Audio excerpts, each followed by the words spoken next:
tanan nga naa pa sa likod na nagbaktas paingon din sa tent. So ato silang huluton para magkausap at hindi tananan sa San Pedro Square. And of course, sa atong mga Dabawenyas nga naa pa din karon sa likod, please guys, anhin na mo diri sa atubangan para atong mapadayag ang atong tingog Isip Dabawenyas!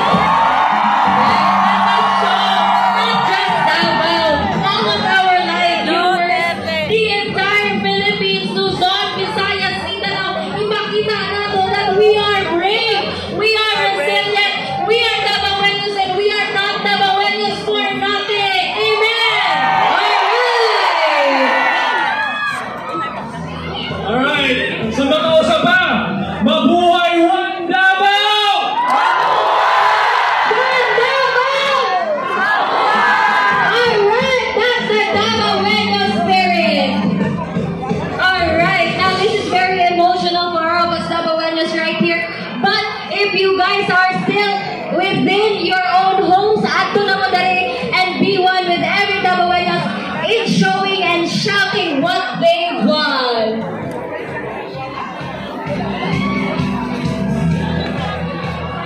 Alright, daghan pa sa ato mga Dabawenyas ang padulong diri. No, naapay uban nga naapay dito sa tumoy. So ato lang ulaton. It's better if we are united, no? With bigger numbers, we can make them hear us.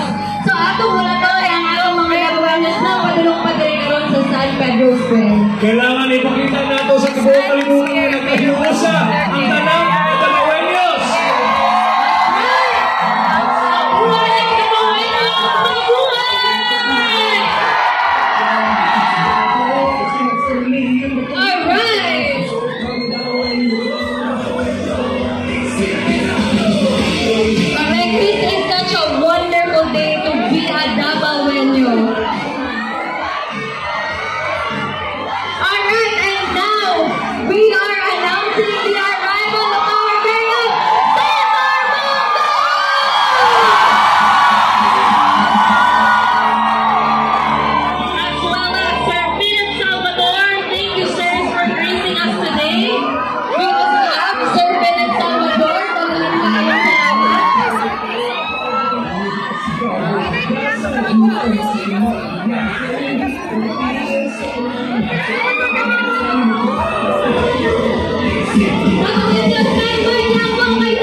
Pwede nato sila ipani dinhi sa San Pedro Square para makiusap dinhi sa ato.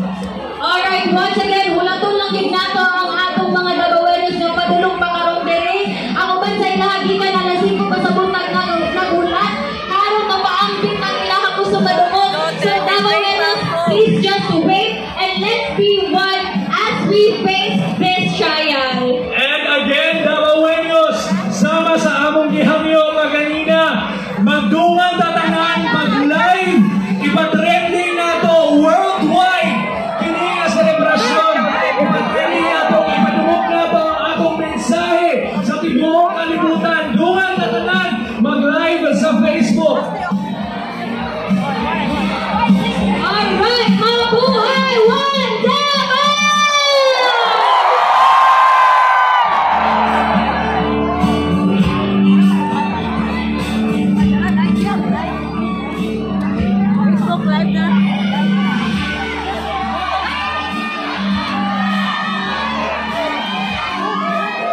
Alright, and of course, isa sa kahulatan sa ubang Dabawenyas nga padulong pa diri karon, ginaawag na mo ang matag Dabawenyas nga anak ang diri unyang gabi 5 p.m. to 9 p.m.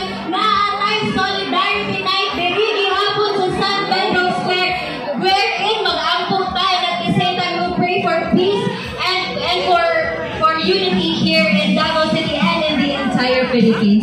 God save the Philippines. Alas 5 na hangtod alas 9 sa gabi dinhi gihapon sa San Pedro Square. Ayan, mga expect pa rin yan na gihapon mo. Of course. Alright, Dabawenyos, kamay na lang tayo ang atong gihulat bago na ito madungan ang atong halangdon o pinalanggang mayor. Pero right now, among giawag ang atong naa sa likod.